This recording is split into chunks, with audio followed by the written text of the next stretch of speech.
As I read the biblical text, love often rises to prominence. We see it most obviously, I think, in the life, teachings, and actions of Jesus of Nazareth.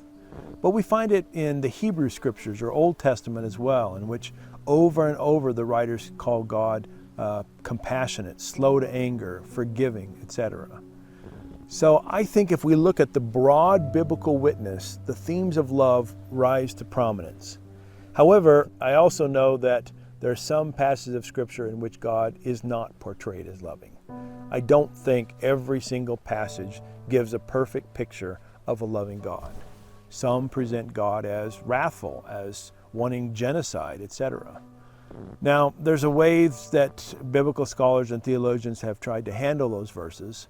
Sometimes they might say, well, it's loving from the divine perspective, but we just don't understand it. We're just playing the mystery card. I've come to the place where I just simply say those passages of Scripture that describe God as unloving get God wrong.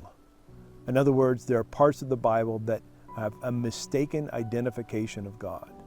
I say that not because I think I'm smarter than everybody else. I say that because I think the broad biblical witness, and especially the revelation of God that I think is in Jesus of Nazareth, points to a God who is loving, who doesn't command genocide, etc.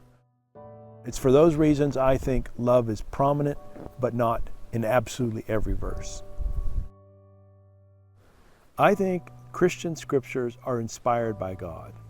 Inspired, however, does not mean God alone brought them about, or even that God somehow controlled the writers of Scripture. I think there's always symbiotic action between the Spirit of God and the writers of the text. And not just the writers, but in the canonization process, in our interpretive process, etc. So, in this symbiotic interaction between God and creation, we can get some incredibly profound and I think essential ideas about who God is, about how we ought to live, etc. But this symbiosis also means that flawed creatures like you and me can sometimes misunderstand God. So those biblical passages that I think portray God wrongly, I blame the writers for misunderstanding God.